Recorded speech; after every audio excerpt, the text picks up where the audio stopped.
How dare you? The irony about these people talking about communism is they're the communists.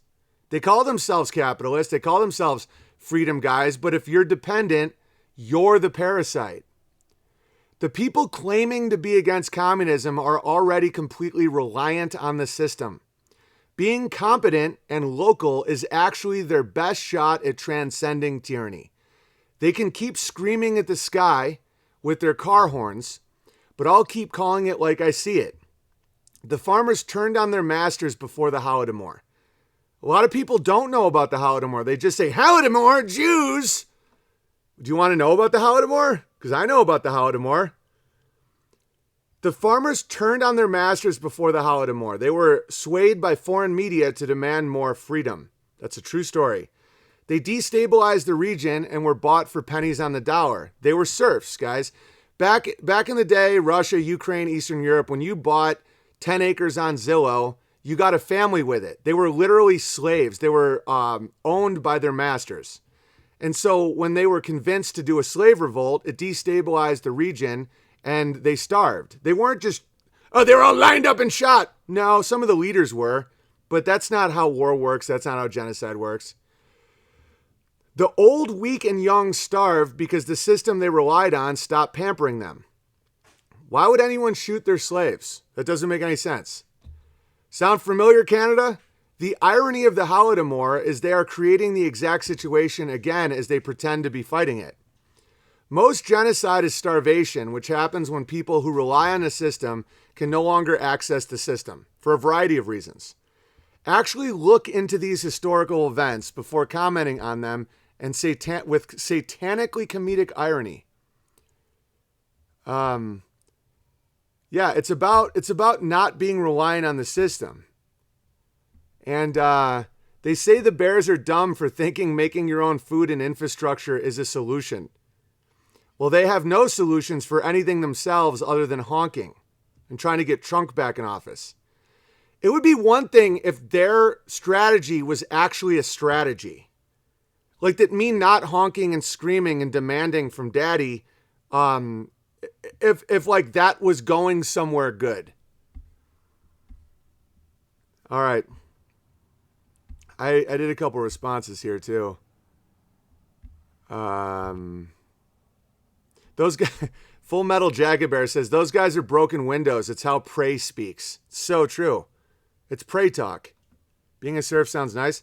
I mean, we are serfs in a way. I mean, we can be bought and sold in a certain way, like on the stock market, but we're not indentured servants in the same way.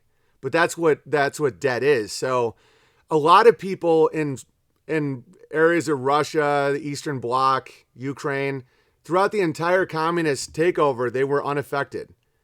And I know that's hard for some people to believe because they don't want to believe it, because they don't want to look into how those people survived. And it was because they weren't in debt and they had community.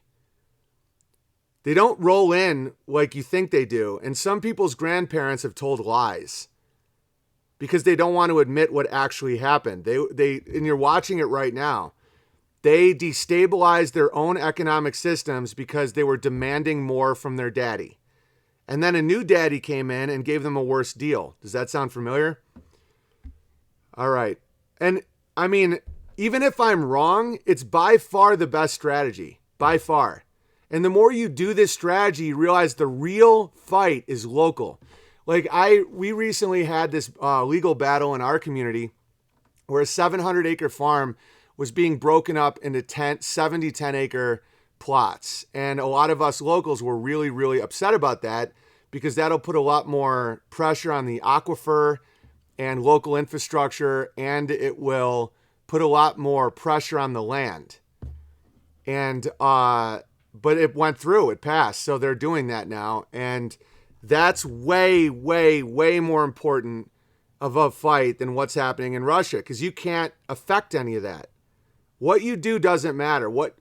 Voting for a commissioner, going to a county hearing, being influential in your community, organizing funds to buy land. These are the only fights that you can have any influence on.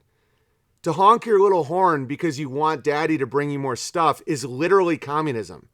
You're the one that eventually will want to raid the farms. It's you. That's not someone else. If you're a parasite in a city, and by parasite I mean you don't produce, that's going to be you. And you keep looking for somewhere else where the communists are going to come. Oh, it's the Jews, it's the military. No, it's you. It's someone, and it won't work, by the way. You're going to starve just like you always do. All right. I know this is a little intense, but it's like, oh, someone said something. It's the same tired argument I've seen over and over. The commies will just come take your stuff. There were parts of Siberia that didn't even know what communism was or care who was in charge in Russia. Exactly. There was people 30 miles outside of Moscow that were unaffected by communism. And they won't see that because they're parasites. Like the people being like, they're just going to come take it. You might as well come to the city and scream. Those are the ones down the road that will be demanding they take our shit and they eat it because they don't produce. There's parasites and there's producers. That's how the world is broken up.